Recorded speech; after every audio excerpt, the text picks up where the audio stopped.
Hello everyone, मैं कल्पना अपने channel में आप सभी का स्वागत करती हूं। तो चलिए आज का चैप्टर देखते हैं, प्राकृतिक वनस्पति।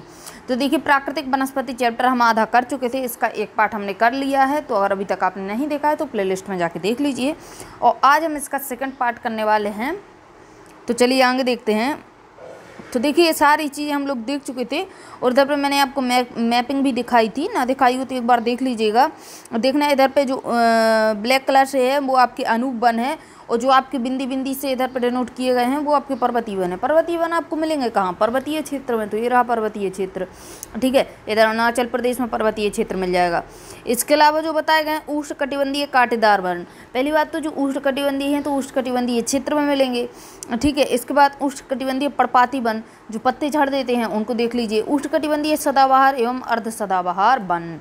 तो उष्णकटिबंधीय सदाबहार कहाँ मिलेंगे? जहाँ हर टाइम हरा भरा क्षेत्र रहता हो, यानी जहाँ हर टाइम बारिश होती हो, ज़्यादा बारिश होती हो, मात्रा में जो बारिश की मात्रा वो ज़्यादा हो। तो ये रहा आपका क्षेत्र, ठीक है। पश्चिमी घाट पर ज़्यादा बारिश होती है, आपके उत्तर पूर्वी पहाड़ियों में ज़्यादा बारिश होती है, ठीक है। तो चलिए अब आगे देखते हैं चीज़ों को। आगे देखेंगे तो ये सारा कुछ आपका हो चुका था, ये चीज़ें हम लोगों ने देख ली थी। और अगर आप चैनल पर नए हैं और अभी तक आपने चैनल को सब्सक्राइब नहीं किया हुआ है तो सबसे पहले चैनल को सब्सक्राइब कर लीजिएगा, ताकि आप तक नोटिफिकेशन पहुंचे सबसे पहले। तो देखिए, भारत में वन आवरण, यहीं से हम लोगों को चीज़ों को देखना था। तो देखिए, भारत में वन आवरण, तो देखिए राजस्व विभाग से प्राप्त आंकड़ों के अनुसार जो भारत में वन है वो कितना भाग है? वो है आपका 23.28 भाग। कितना? 23.28%। इसको याद रखना, कई एग्जामों में पूछा गया है कि भारत में जो वन हैं वो कितने परसेंट पर हैं। तो कितने परसेंट पे हैं? तो आपका 23.28% पर भाग हैं, ठीक है। आगे देखिए, उल्लेखनीय यह है, क्या है उल्लेखनीय? चलिए इसको देख लेते हैं कि आंकड़ों के अनुसार वन क्षेत्र और वास्तविक वन आवरण अलग अलग होते हैं। क्या होता है कि वन क्षेत्र अलग होता है और वास्तविक वन आवरण अलग होता है। अब इस चीज़ को थोड़ा समझना, आगे दिया हुआ है अच्छे से। देखिए, वन क्षेत्र जो होता है राजस्व विभाग के अनुसार अधिसूचित किया जाता है। जो वन क्षेत्र किया गया वो किसके अधिसूचित किया जाता है, यानी कौन लोग रिपोर्ट निकालते हैं जिससे हमें पता चलता है कि कितना वन क्षेत्र है? तो वो राजस्व विभाग होता है आपका, चाहे वहाँ वृक्ष हो या ना हो, ठीक है। यानी राजस्व विभाग ने बोल दिया ये वन क्षेत्र है, वहाँ पे वृक्ष हो या ना हो, ठीक है, उसको हम क्या कहेंगे? वन क्षेत्र कहेंगे। जबकि वन आवरण प्राकृतिक वनस्पति का झुरमुट है। वन आवरण यानी जहाँ पे वन है, कहाँ पे वन है? अब इसको देखिए, वन आवरण क्या होगा आपका? प्राकृतिक वनस्पति का झुरमुट, यानी जो वनस्पति अपने आप से उग आए, ठीक है, तो उसको हम कहते हैं प्राकृतिक वनस्पति का झुरमुट, ठीक है। और वास्तविक वनों में और वास्तविक रूप में वनों से क्या होता है? वनों से ढका है। वन क्षेत्र राज्यों के राजस्व विभाग से प्राप्त होता है। क्या होता है कि जो वन क्षेत्र होता है वो राज्यों के राजस्व विभाग से, यानी राज्य रिपोर्ट निकालेगा कि हमारे यहाँ पे इतना वन है, ठीक है। दूसरा राज्य निकालेगा, मान लीजिए एमपी ने निकाल दिया, यूपी ने निकाल दिया, इसके बाद उड़ीसा, महाराष्ट्र, सब राज्यों ने अपना अपना रिपोर्ट निकाल दिया कि हमारे यहाँ पे इतने इतने भाग पर वन है। तो इस प्रकार से निकाल लिया जाता है, ठीक है। तो राज्य रिपोर्ट प्रकाशित कर देते हैं। जबकि वन आवरण की पहचान किससे की जाती है? तो वन आवरण जो आपका होता है, यानी जो प्राकृतिक वनस्पति की झुरमुट से बात कर रहे हैं हम, तो वो चीज़ किससे निकाली जाती है? तो वो जबकि वन आवरण की पहचान किससे की जाती है? तो वायु चित्रों और उपग्रहों से प्राप्त, यानी सैटेलाइट से प्राप्त चित्रों से की जाती है। अब देखिए, सैटेलाइट से अगर ऊपर से आप देखेंगे तो हरा हरा दिखाई दे अगर आपको, तो आपको समझ आ जाएगा हरा क्यों दिखाई दे रहा है। या तो यहाँ पे अच्छी खासी घास उगी हुई है या पेड़ पौधे उगे हुए हैं, ठीक है। तो हमें समझ में आ जाता है कि क्या यहाँ पे वन आवरण है। तो जो सैटेलाइट्स फोटो भेजते हैं उनसे हम समझ लेंगे कि यहाँ पे वन आवरण है। इसके बाद देखिए, इंडिया स्टेट फॉरेस्ट रिपोर्ट 2011। तो इसमें जो रिपोर्ट दी हुई है वो 2011 की रिपोर्ट दी हुई है।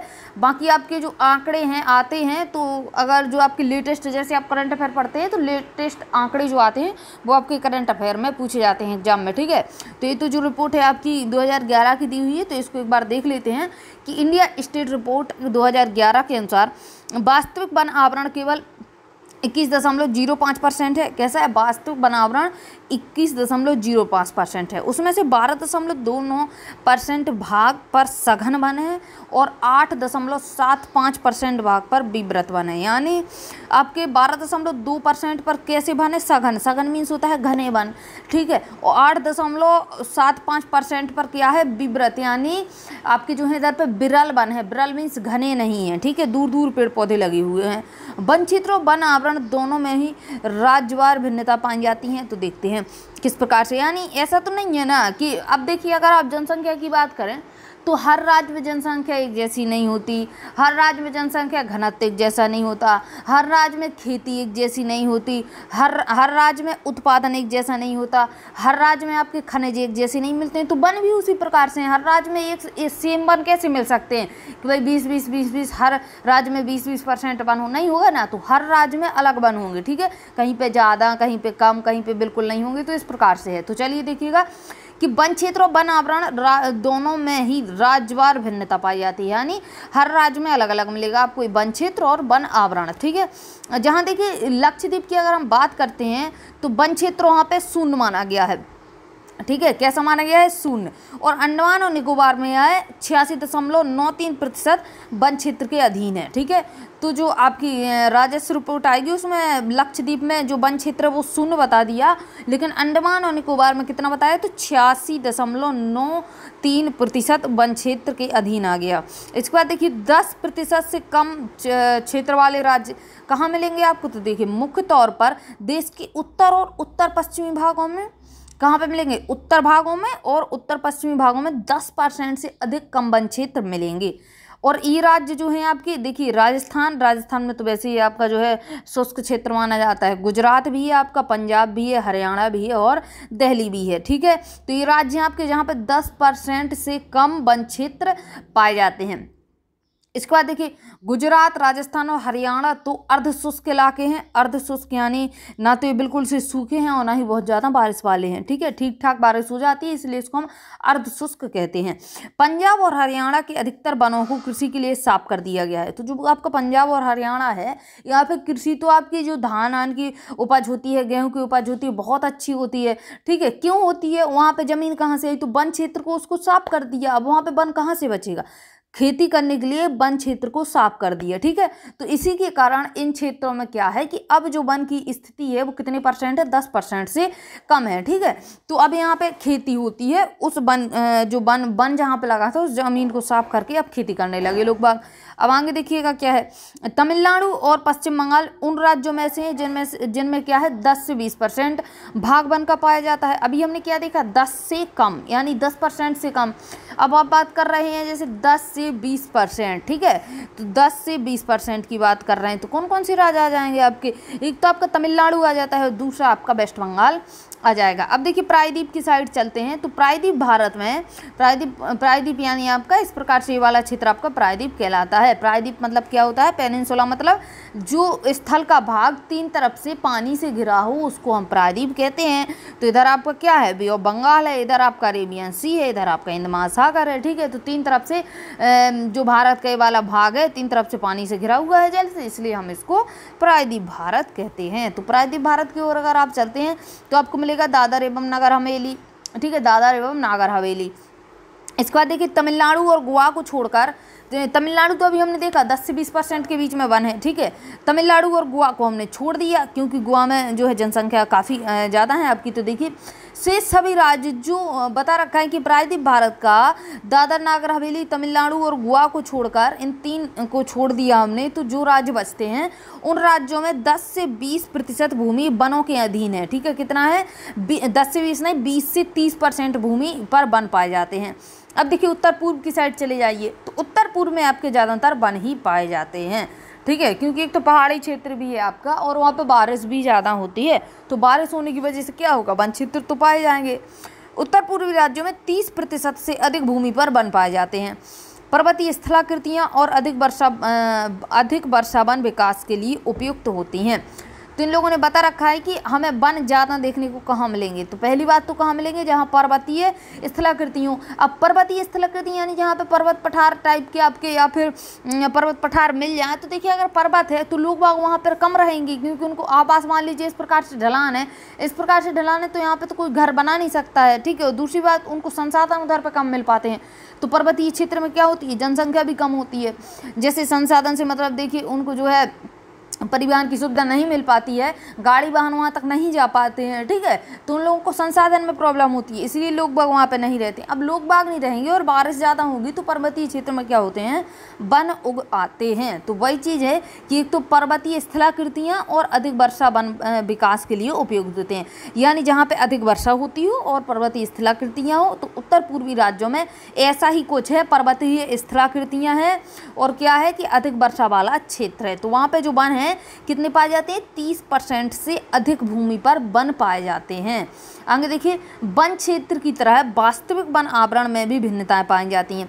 अब वन क्षेत्र भी आपका तरह तरह अलग अलग जगह पर पाया जा रहा है, ठीक है, तो वन आवरण भी आपका अलग अलग जगह पर अलग अलग पाया जाएगा, यानी उसका परसेंटेज जो है अलग अलग पाया जाएगा। तो अब हम बात करेंगे जैसे जम्मू कश्मीर की, तो जम्मू कश्मीर में 9.5% से अंडमान निकोबार में 89.01% तक है, ठीक है, यानी जम्मू कश्मीर की बात करेंगे आप वन आवरण की तो 9.5, और अगर आप वहीं पर अंडमान निकोबार की बात कर लेंगे तो 84% आपको वन आवरण मिल जाएगा, ठीक है।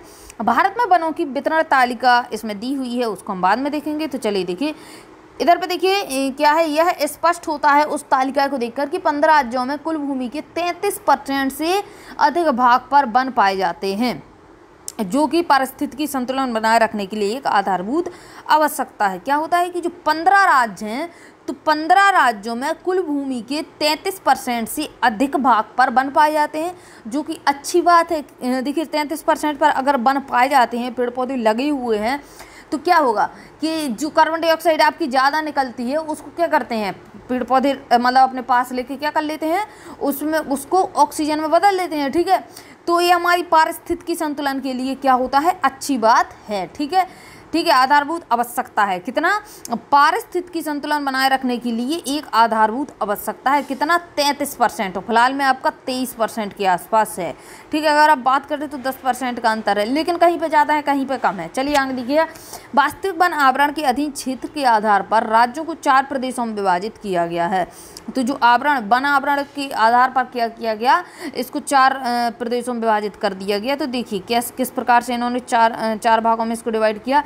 तो वन आवरण का प्रतिशत देखिए, अधिक वन संकेंद्रण वाले प्रदेश, यानी जहाँ पे अधिक वन हो, ठीक है, जहाँ पे अधिक वन हो यानी 40%, ठीक है, 40% से अधिक, या फिर मान लीजिए हाँ 40% से अधिक मान लीजिए। इसके बाद देखिए, अधिक के बाद मध्यम वन संकेंद्रण वाले प्रदेश, मध्यम किसको कहेंगे हम, बीच वाले, तो उसको हम कहेंगे जो 20 से 40% पर हों, ठीक है। जितना ज़मीन का टुकड़ा है उस ज़मीन के टुकड़े के 20 से 40% के बीच अगर वन है तो हम उसको कहेंगे मध्यम वन संकेंद्रण वाले प्रदेश।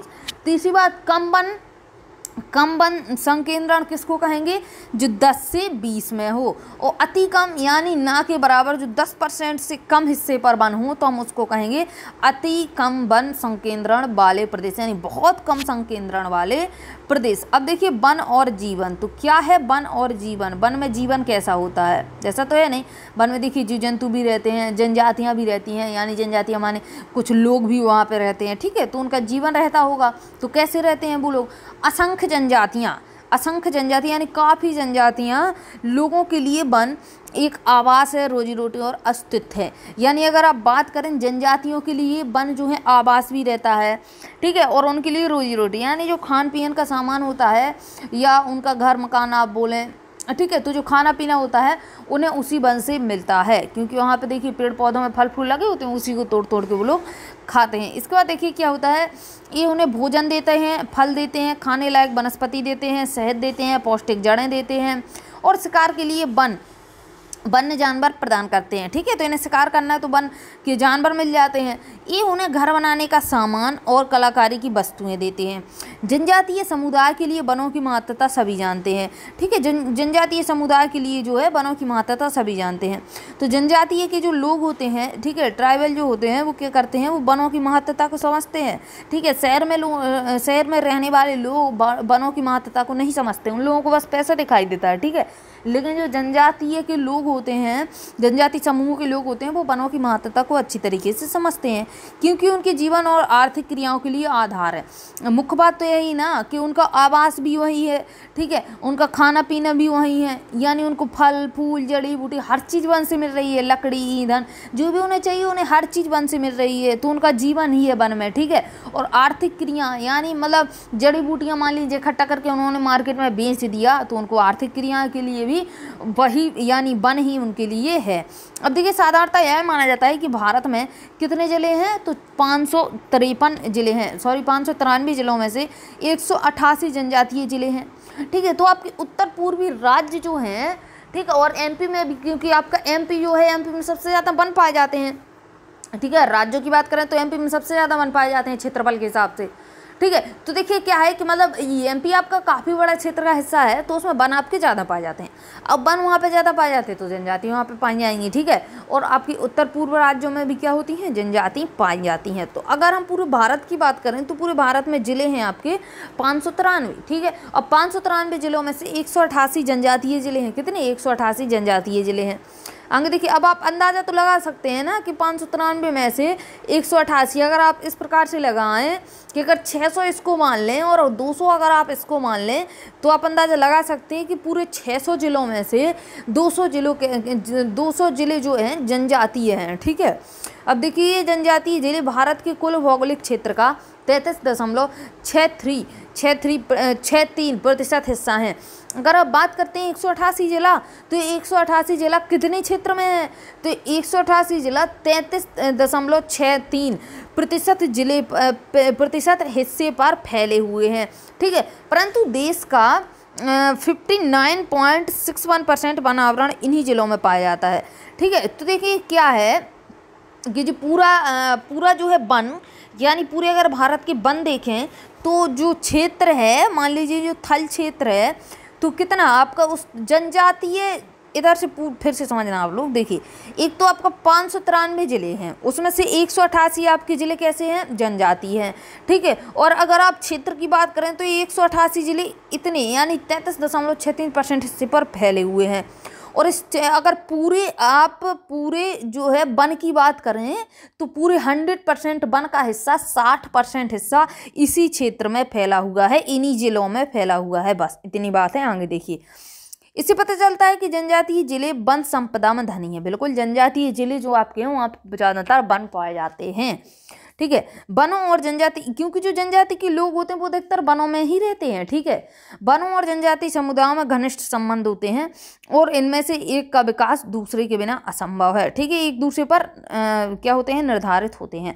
वनों के विषय में इनके प्राचीन व्यवहारिक ज्ञान को वन विकास में प्रयोग किया जा सकता है। जनजातियों को वनों से गौण उत्पादन संग्रह करने वाले ना समझकर उन्हें वन संरक्षण में भागीदार बनाया जाना चाहिए। तो इनको वन संरक्षण में भागीदार बनाया जाना चाहिए, क्योंकि वन की क्या है, देख रेख करते हैं, ठीक है। ये वन की क्या है, देख रेख करते हैं। और पता है इनको वन का मतलब अधिकतर ज्ञान रहता है कि जड़ी बूटी वगैरह इन लोगों को अब रहते हैं जहाँ पे, तो उनको तो ज्ञान रहेगा ना। अब देखिए वन संरक्षण मीन्स होता है देखभाल। तो देख लेते हैं कि वन संरक्षण क्या है, सरकार ने किस प्रकार की भूमिका निभाई है वन संरक्षण में, कैसे कदम उठाएं, इस चीज़ को देखेंगे।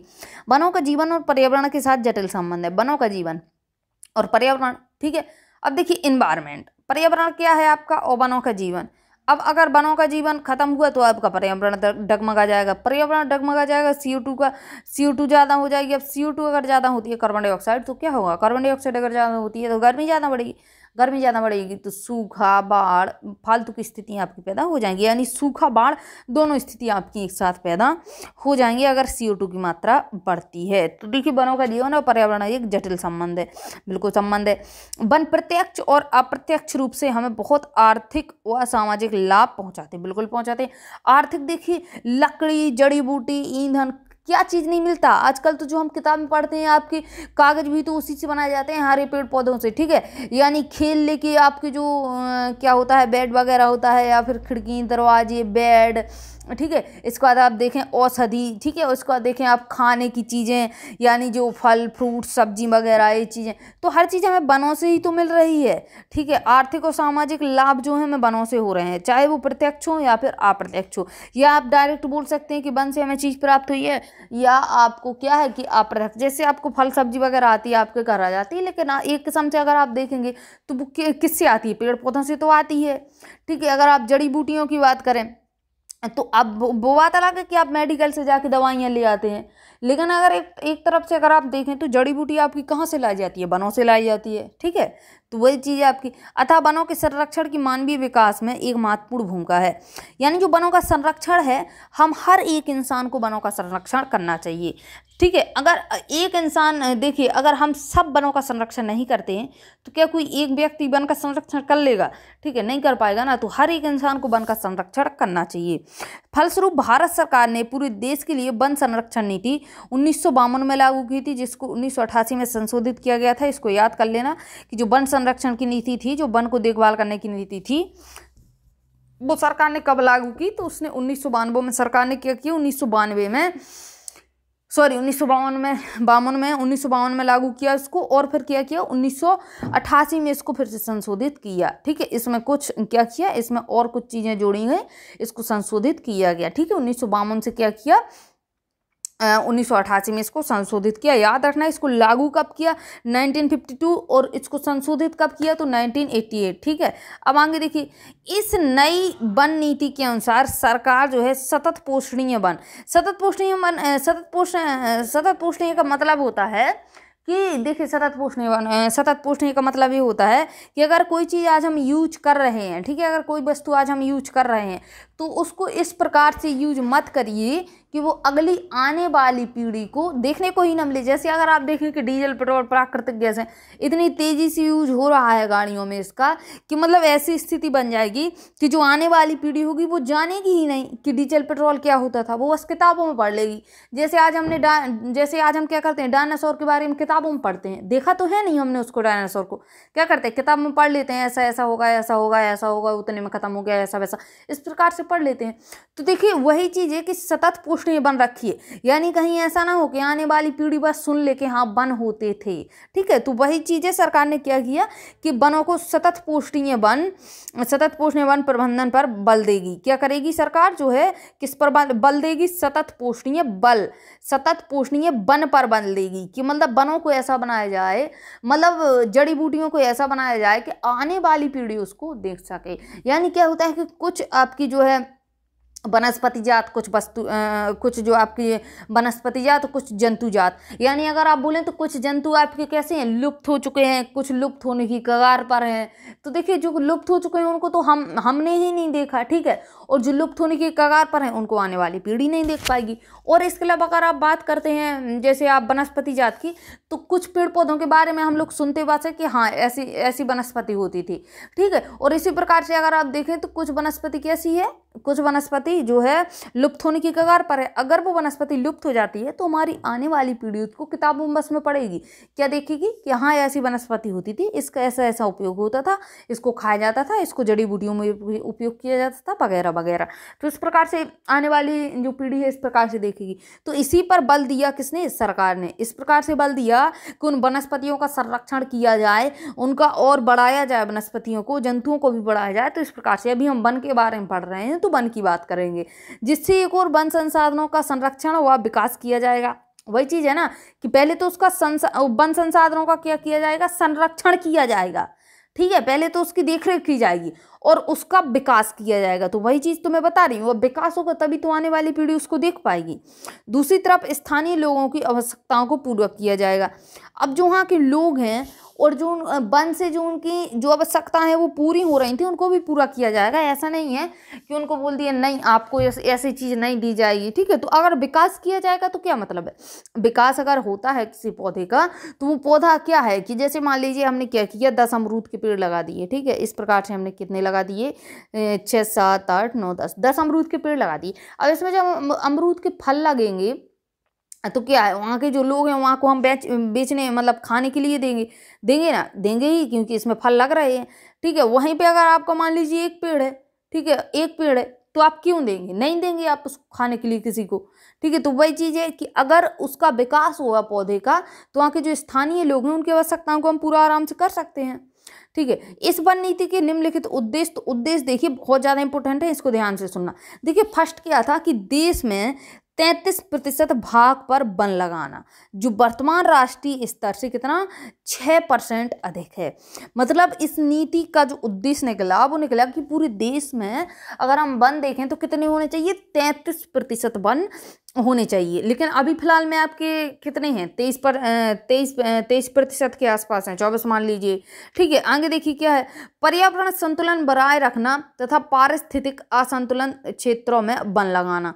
ठीक है, पर्यावरण संतुलन यानी आपका CO2 की मात्रा ज़्यादा ना हो। ठीक है, तो इस प्रकार से आपका पर्यावरण संतुलन यानी पेड़ पौधों को लगाना। और जहाँ पे आपको लगे कि यहाँ की परिस्थिति बिगड़ रही है, यहाँ पे वन बहुत कम मात्रा में बचे हुए हैं, तो वहाँ पे वनों को लगाना। ठीक है, वहाँ पे वनों को लगाना, पेड़ पौधों को लगाना। तीसरा बात देखिए, देश की प्राकृतिक धरोहर, जैव विविधता तथा आनुवांशिक पूल का संरक्षण। तो जो हमारी प्राकृतिक धरोहर हैं, ठीक है, या फिर जैसे प्राकृतिक धरोहर का मतलब है, जैसे मान लीजिए कोई आपका जंगल है, आप जंगल को काट दिया, जंगल एक तो आप उगा नहीं पाएंगे। ठीक है, वो आपका प्राकृतिक है। ठीक है, आप प्राकृतिक धरोहर बोल सकते हैं उसको। अब आपने उसको काट के साफ कर दिया तो वो चीज़ है आपकी कि वो प्राकृतिक धरोहर है, तो हमें उसका क्या करना चाहिए, हमें उसका संरक्षण करना चाहिए।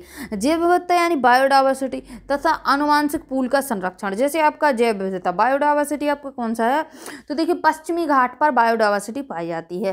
ठीक है, बायोडाइवर्सिटी का मतलब होता है जहाँ पे आपका जो है वनस्पति जात और जंतु जात की नई नई प्रजातियां आपको देखने को मिले।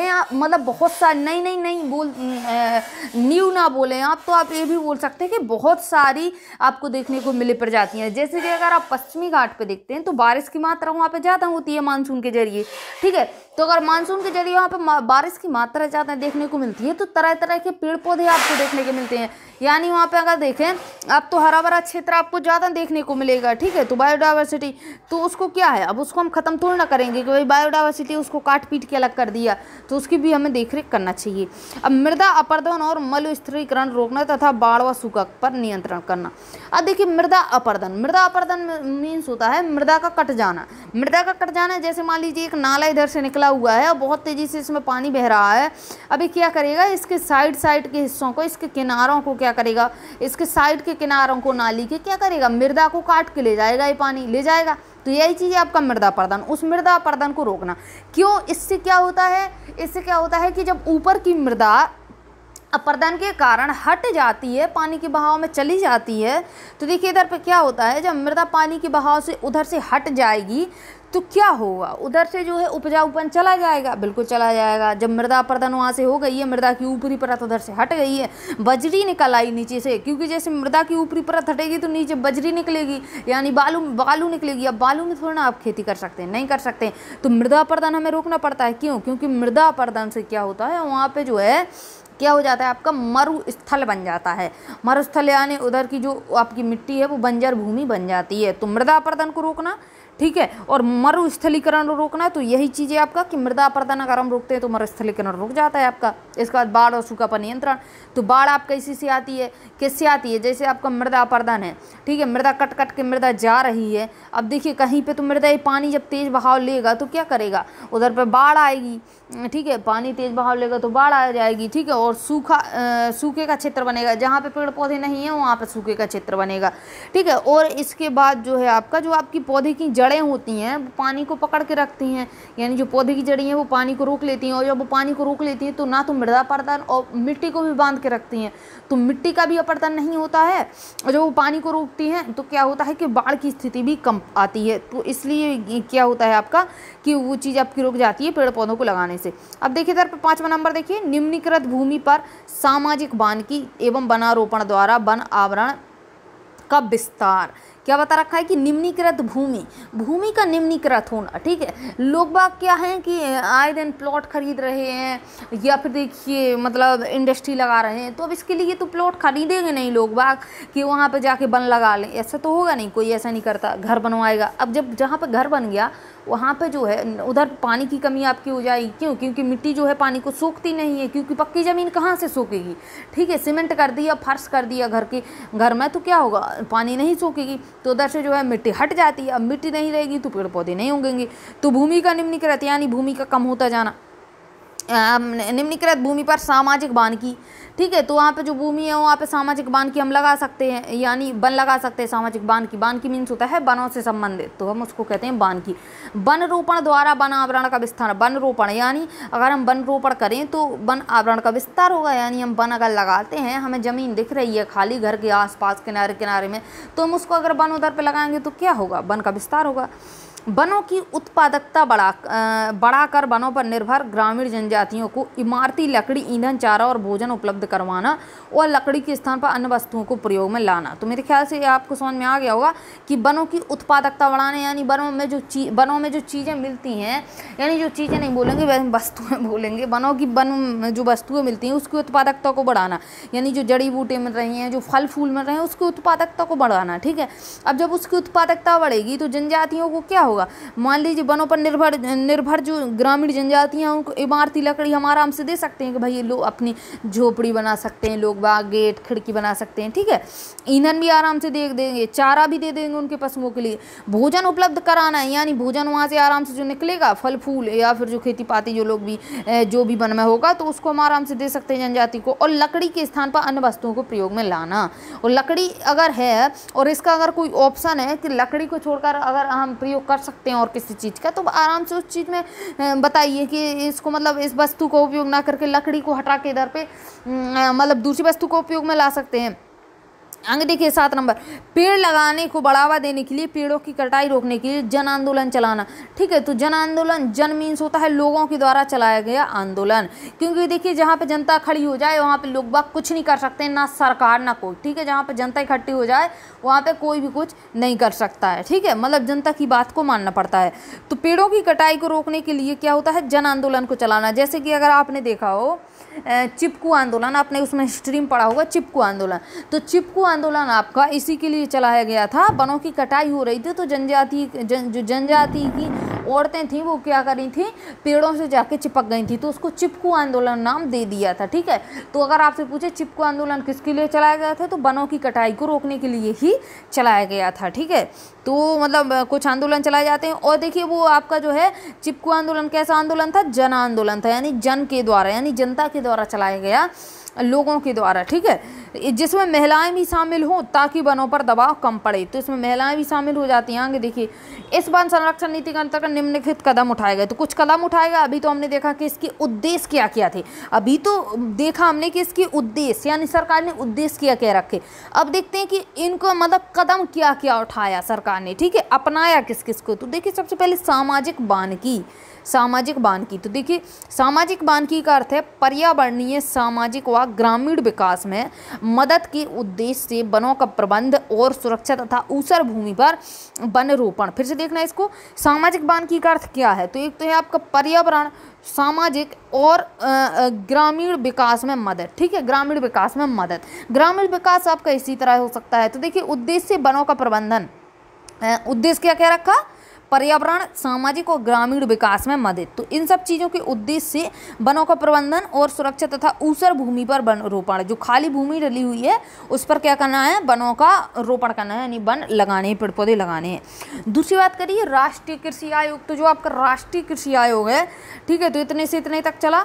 देखिए 76 से 79 में चला। तो राष्ट्रीय कृषि आयोग ने सामाजिक वानिकी को 3 भागों में बांट दिया। एक तो इसने बोला शहरी वानिकी, दूसरी बोला इसने ग्रामीण वानिकी, तीसरा बोला इसने फार्म वानिकी, ठीक है, फार्म। अब देखिए फार्म आपके होते हैं, देखिए 1 मिनट के लिए इधर पर, शहरों और उनकी इर्द गिर्द निजी व सार्वजनिक भूमि जैसे कि आपका हरित पट्टी, ठीक है, पार्क, सड़कों के साथ जगह, औद्योगिक व व्यापारिक स्थलों पर वृक्ष लगाना और उनका प्रबंधन शहरी वानिकी के अंतर्गत आता है। जैसे आपका ये है ना, जून जुलाई का मौसम जैसे ही आता है आपका मानसून का, तो जो अलग अलग राज्य क्या करते हैं, तरह तरह की योजना निकालते हैं, जैसे कि आपका यूपी सरकार, एमपी सरकार, राजस्थान अलग अलग योजना निकालते हैं। कभी सड़क के किनारे वृक्ष लगाइए, कभी औद्योगिक जो आपका गलियारा है उसके किनारे किनारे वृक्ष लगाइए, इस प्रकार से कभी कभी स्कूल में वृक्ष लगाइए, बच्चों के द्वारा वृक्ष लगवाए जाते हैं। तो इस प्रकार से आपकी योजना चलती रहती हैं। तो वही चीज़ इन्होंने बताई रखी है कि शहर होगा तो घनी जनसंख्या होगी। घनी जनसंख्या का मतलब क्या होता है, बिल्डिंग होती हैं, ठीक है। बिल्डिंग यानी आपका जो है घर मकान बड़े बड़े ऊंचे ऊंचे होते हैं, ठीक है। तो अगर घर मकान ज़्यादा है तो जगह कम रहेगी, लेकिन हल्के हल्के गलियारा तो वहाँ पर निकली रहती हैं, गली तो निकली रहती हैं। सड़क होगी तो सड़क के किनारे की जगह होगी ना। तो वही चीज़ है कि शहरों और उनके इर्द गिर्द निजी व सार्वजनिक भूमि, एक तो निजी भूमि होगी, निजी मीन्स जिस पर किसी व्यक्ति का अधिकार हो, और सार्वजनिक मतलब किसी व्यक्ति का अधिकार ना हो, मतलब हर इंसान वहाँ पे आके बैठ सकता है। तो हरित पट्टी होती है, ठीक है। जैसे पार्क होते हैं, तो पार्क आपका जो है, पार्क जो है मिट्टी से ही होता है, यानी पार्क में आप पेड़ पौधे आराम से लगा सकते हैं। सड़कों के साथ जगह यानी सड़कों के किनारे किनारे जगह होती है, वहाँ पर आप पेड़ पौधे लगा सकते हैं। औद्योगिक और व्यापारिक स्थलों पर वृक्ष लगाना है, तो यहाँ पर भी आपके वृक्ष अगर आप लगा देते हैं तो औद्योगिक से क्या होता है, जो आपकी इंडस्ट्री लगी होती है वहाँ पे आपका CO2 बहुत ज़्यादा रिलीज होता है।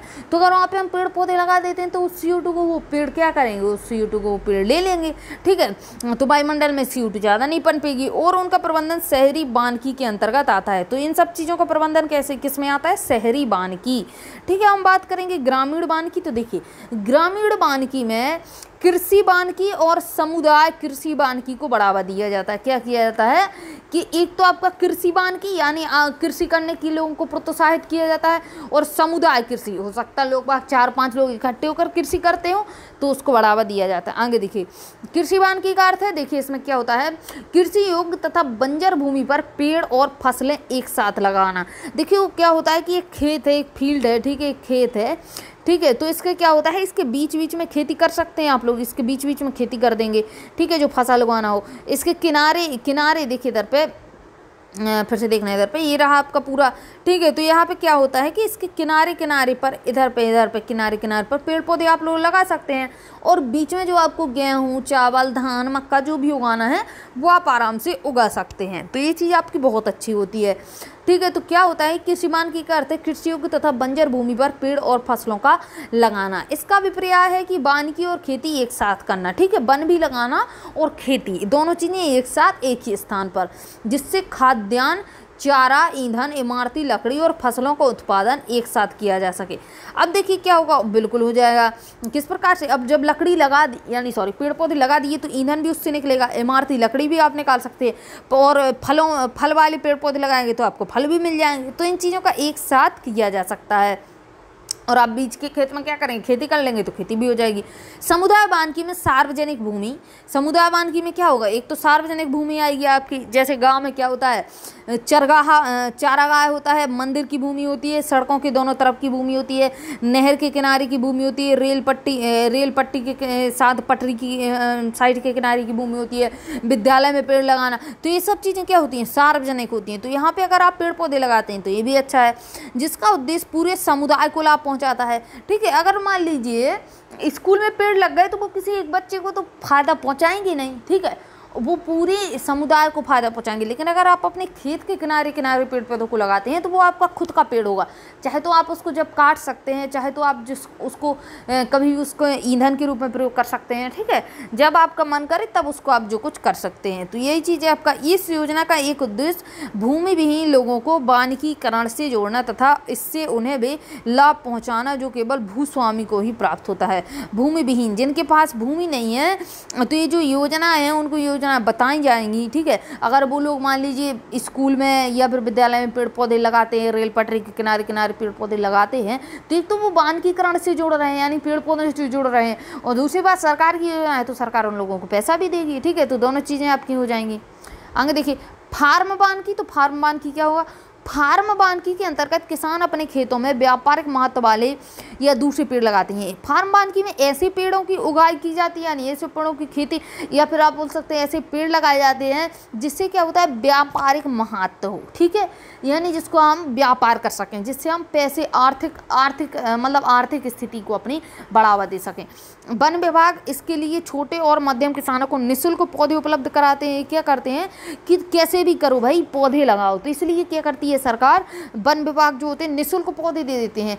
इस योजना के तहत कई तरह की भूमि, जैसे कि देखिए खेतों की मेड़ें, ठीक है, मेड़ें क्या होती हैं, इस प्रकार से जैसे आपका खेत है, ये दूसरे का खेत है, ये तीसरा खेत है, ठीक है, इस प्रकार से अगर खेत हैं तो देखिए बीच में एक मेड़ टाइप की होती है आपकी, जैसे इसमें, ठीक है, ये मेड़ ना इस वाले खेत की होती है ना इस वाले खेत की होती है, ये खाली मेड़ डली होती है। तो यहाँ पे अगर आप पेड़ पौधे लगा देंगे तो वैसे भी वो लाइन बन जाएगी कि ये खेत किसी का है, ये खेत किसी का है, और पेड़ पौधे लगा देंगे तो वैसे भी आपकी लाइन बन जाएगी, तो मेड़ बनाने की ज़रूरत भी नहीं पड़ेगी और वहाँ पर पेड़ पौधे भी लग जाएंगे। तो इससे क्या होगा कि इस वाले खेत में अंतर भी हो जाएगा कि ये भाई किसी और का, ये खेत किसी और का है, और ये बीच में लाइन भी बन जाएगी उस मेड़ पे पेड़ पौधे लगाना। आगे देखिए चारागाह मीन्स होता है जहाँ पे जो है आपके भेड़ बकरी वगैरह जानवर वगैरह चरते हैं, तो वहाँ पे भी पेड़ पौधे किनारे किनारे लगा सकते हैं। घास स्थल में भी पेड़ पौधे लगा सकते हैं। घर के पास पड़ी खाली ज़मीन पर भी लगा सकते हैं। पशुओं के बाड़ों में भी पेड़ पौधे, पशुओं के जो बाड़े होते हैं जहाँ पे पशु रहते हैं वहाँ पे भी आप पेड़ पौधे लगा सकते हैं। तो चलिए इसमें देखिए और क्या है, वन्य प्राणी। अब हम बात करते हैं वन्य प्राणी। वन्य प्राणी यानी जो वनों में प्राणी रहते हैं उनको हम वन्य प्राणी कहेंगे, ठीक है। आपने वन्य प्राणी मतलब आपके जो पशु पक्षी वन में रहते हैं उसको हम वन्य प्राणी कहेंगे। आपने चिड़ियाघर में पिंजरों में जंतु और पक्षी दोनों देखे होंगे, बिल्कुल देखे हैं। शेर का आप किस किस को देखते हैं, बहुत बड़े बड़े पक्षियों को, शुतुरमुर्ग वगैरह को, अजगर वगैरह को, इसको सबको देखते नहीं है कि चिड़ियाघर में, बिल्कुल देखते होंगे। भारत में वन्य प्राणी एक महान प्राकृतिक धरोहर है, इसको प्राकृतिक ही कहेंगे, ठीक है। तो क्या है कि महान प्राकृतिक धरोहर है। यह अनुमान लगाया गया है कि विश्व के ज्ञात पौधों और प्राणियों की किस्मों में से 4 से 5% भारत में पाई जाती है। किसकी, पौधों और प्राणियों की। अगर विश्व भर के पौधों और प्राणियों की बात करें तो 4 से 5% किस्में भारत अकेले में पाई जाती हैं। हमारे देश में इतने बड़े पैमाने पर जैव विविधता पाए जाने का कारण यहाँ पर पाए जाने वाले विभिन्न प्रकार के पारिस्थितिकी तंत्र हैं, ठीक है। तो पारिस्थितिकी तंत्र मैंने आपको पढ़ाया है पिछली वीडियो, अगर आपने 6 से लेकर 10 तक के नहीं देखे हैं तो देखना, तो आपको पारिस्थितिकी तंत्र मिल जाएगा, जिन्हें हमने युगों से संरक्षित रखा है, ठीक है, यानी उसकी देखरेख कर रखी है। समय के साथ पारिस्थितिकी तंत्रों के आवास जो है मानव क्रियाओं द्वारा प्रभावित हो रहे हैं। जो पारिस्थितिकी तंत्र हैं, ठीक है, जो जीव जंतु जानवर और जो रह रहे हैं, ठीक है, जो वन में रह रहे हैं, तो अगर आप वनों को काटते हैं तो उनका आवास जो है क्या होगा, प्रभावित होगा कि नहीं। अगर मनुष्य उसको काटते हैं वनों को तो उनका आवास प्रभावित हो जाएगा, जीव जंतु और पक्षियों का, और परिणाम स्वरूप जैव प्रजातियों की संख्या काफ़ी कम हो जाएगी। अब वो क्या करेंगे, वो रहते हैं अपने आवास में। अभी आपका घर और छीन लिया जाए, अब सड़क पर डले मौत नहीं हो जाएगी, इसी प्रकार से जंतुओं की भी मौत हो जाएगी। अब जब जीव जंतु की मौत होगी तो क्या होगा कि प्रजातियां धीरे धीरे कम होंगी। कुछ जैव प्रजातियों को लुप्त होने के कगार पर हैं, ठीक है, धीरे धीरे वो कम होती जा रही हैं, बिल्कुल से मतलब खत्म होने वाली हैं। वन्य प्राणियों की संख्या कम होने के मुख्य कारण इस प्रकार हैं। कौन कौन से कारण है, देखिए, मतलब लोगों के ही कारण है। फर्स्ट क्या है कि औद्योगिक और तकनीकी विकास के कारण वनों के दोहन की गति तेज हुई है। यानी लोगों को लग रहा है हमें इंडस्ट्री लगाना है, फैक्ट्री लगाना है, हमें मतलब तकनीकी, अब देखिए फैक्ट्री लगाना है, मशीनें लगाना है। अब जहाँ पे फैक्ट्री मशीनें लगाना है तो क्या होगा, टेक्नोलॉजी और ज़्यादा डेवलप करनी है, तो क्या होगा, इन सब चीज़ों के विकास करने के लिए अब वनों का दोहन करते हैं। यहाँ पे हम फैक्ट्री लगाएंगे, इतना वन साफ कर दीजिए, इतनी जगह साफ कर दीजिए, उतने पेड़ पौधे आपने काट दिए, उधर पर फैक्ट्री स्थापित कर ली। अब जहाँ पे आपने फैक्ट्री या इंडस्ट्री स्थापित कर ली तो क्या वहाँ पे फिर कभी वन उगेगा, नहीं उगेगा। क्यों नहीं उगेगा, क्योंकि आपने तो वहाँ पे फैक्ट्री लगा रखी है, नहीं उगेगा इसलिए।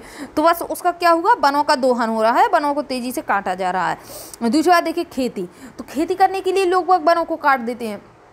मानवीय बस्तियाँ, अब क्या होता है, मतलब मानव जो है उनकी और बस्तियाँ बनती जा रही हैं, लोगों के अलग अलग घर बनते जा रहे हैं। पहले आपकी संयुक्त फैमिली रहती थी, अब लोग अलग अलग रहते हैं। अलग अलग रहने का उन्हें अलग अलग घर चाहिए, अब अलग अलग घर चाहिए, तो क्या करेंगे, ज़मीन पर क्या करेंगे, कच्ची ज़मीन पर घर बनाएंगे। अब जब जैसे ही घर बनाएंगे तो वहाँ से क्या होगा, दोहन होगा ज़मीन का।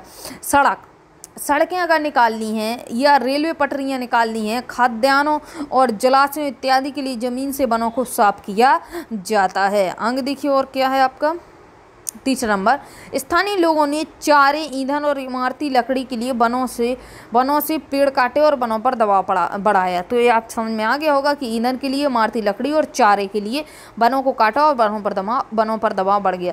पालतू पशुओं के लिए नए चारागाहों की खोज में मानव ने वन्य जीवों और उनके आवासों को नष्ट कर दिया। ये चीज़ भी आपको समझ में आ गई होगी। रजवाड़ों और संभ्रांत वर्गों के किसान को कीड़ा बनाने और एक ही बार में सैकड़ों वन जीवों को शिकार बनाया। व्यापारिक महत्व के लिए अभी भी पशुओं को मारा जा रहा है, बहुत मारा जाता है, ठीक है। जंगलों में आग लगने से भी, गर्मियों में क्या होता है, पत्ते ही पत्ते से टकरा जाते हैं या फिर कोई पत्थर से पत्ता टकरा जाता है तो क्या होता है, आग लग जाती है अपने आप को। आग लगने के कारण क्या होता है, गर्मियों के मौसम में अधिकतर ऐसा होता है, ठीक है। तो आपका देखिए जंगलों में आग लगने से क्या होता है, वन और वन्य प्राणियों की प्रजातियां नष्ट हुई हैं। अब जब आग लग जाएगी तो बड़ी जनसंख्या में क्या होता है, बड़ी संख्या में, जनसंख्या में नहीं, बड़ी संख्या में वन जल जाते हैं और वन में रहने वाले जीव जंतु भी जल जाते हैं। अंग देखिए महसूस किया जा रहा है कि राष्ट्रीय व विश्व प्राकृतिक धरोहर को बचाने और प्राकृतिक पर्यटन इको टूरिज्म को बढ़ावा देने के लिए वन्य प्राणियों का संरक्षण बहुत महत्वपूर्ण है, ठीक है। हमें अगर प्राकृतिक धरोहर बनाना है या फिर लोग बाहर से देखने को आए कि हाँ यहाँ पर ये चीज़ अच्छी है, ये चीज़ अच्छी, इतने वन है, ये वाला आपका नेशनल पार्क है, तो उस चीज़ को अगर लोग देखने को आए तो वन्य प्राणियों का हमें संरक्षण करना चाहिए। अगर हम चाहते हैं कि क्या है कि पर्यटन बढ़े या प्राकृतिक धरोहर को हम बचा सके तो हमें उसका संरक्षण करना होगा। इस दिशा में सरकार ने कई कदम उठाए, ठीक है। तो क्या कदम उठाए, तो बहुत सारे जो सरकार क्या करती है, बहुत सारी जो है योजना निकालती है। आगे देखिए भारत में वन्य प्राणी संरक्षण। तो भारत में जो वन प्राणी है, यानी वन में जो प्राणी रहते हैं उनका संरक्षण। देखिए भारत में वन्य प्राणियों के बचाव की परिपाटी बहुत पुरानी है।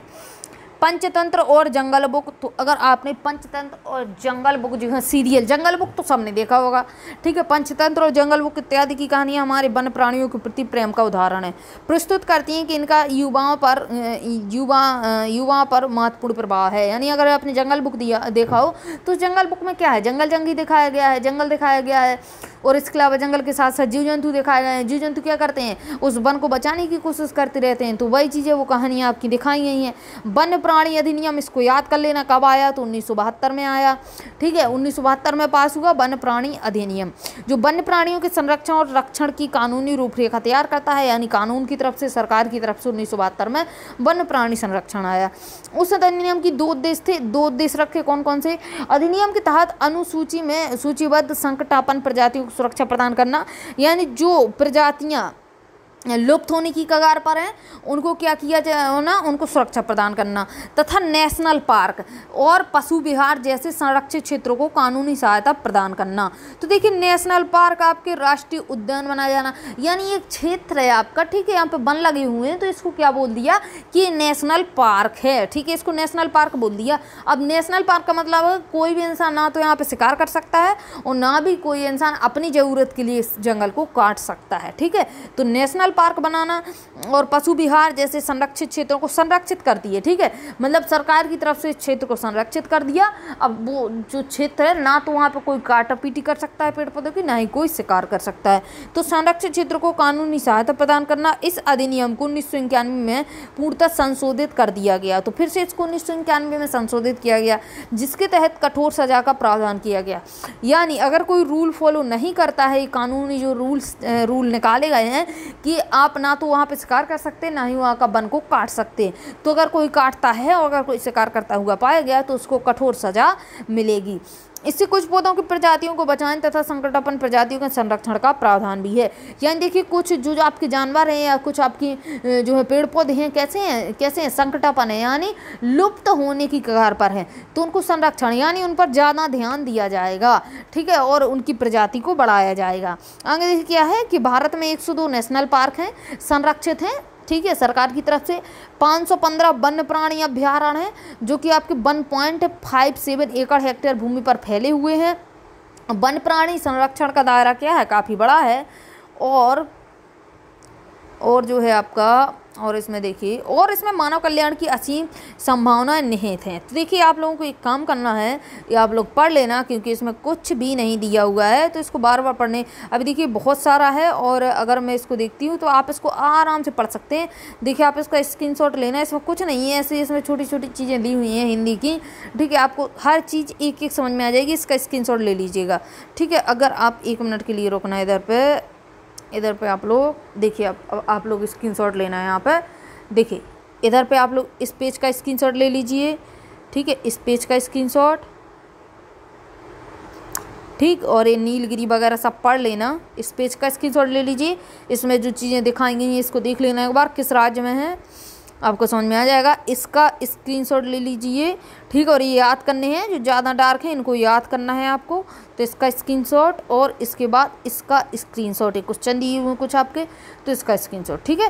तो इन चीज़ों का स्क्रीनशॉट ले लिया होगा आपने, क्योंकि देखिए टाइम बहुत हो गया है और इसमें कुछ चीज़ पढ़ने लायक नहीं है, यानी सॉरी पढ़ने लायक तो है, हमें समझने लायक है, लेकिन मैं अगर आपको समझाऊँ तो उसमें कोई ऐसी बात नहीं है कि उसको समझाना है, क्योंकि उसमें जंगल वंगल के बारे में दिया हुआ है, जानवरों के बारे में कुछ आपकी जो है रिपोर्टें सरकार के द्वारा जारी की हुई हैं वो दी हुई हैं, तो उसको आप देख लेना एक बार, ठीक है। कोई बड़ी बात नहीं है, आप लोग हिंदी आराम से पढ़ेंगे तो आपको समझ में आ जाएगा। देखिए और अगर आप मुझसे कांटेक्ट करना चाहते हैं, इसमें कोई भी चीज़ अगर आपको समझ में ना आए तो आप लोगों को क्या करना है, डिस्क्रिप्शन में जाइए, फेसबुक या इंस्टा पर आप मुझे क्या करना है, फॉलो कर लीजिए। फेसबुक या इंस्टा पर क्या करना है, फॉलो करना है, फेसबुक या इंस्टाग्राम पर, ठीक है। तो आप फॉलो कर लेना आराम से, दोनों का लिंक डिस्क्रिप्शन में दिया हुआ है। और अगर आप चैनल पर नए हैं और अभी तक आपने चैनल को सब्सक्राइब नहीं किया है हुआ है तो चैनल को सब्सक्राइब कर लीजिएगा। और इसके अलावा जो आपका नेक्स्ट चैप्टर है वो है मृदा यानी मिट्टी, बहुत इंपॉर्टेंट चैप्टर है, बहुत अच्छा चैप्टर है, बहुत कुछ दिया हुआ है, बहुत इंपॉर्टेंट है। 2 पार्ट में हम इसको कवर करेंगे, आप लोग उसको ध्यान से देखना। अब देखिए मिलते हैं कल मृदा के साथ, तब तक के लिए जय हिंद जय भारत।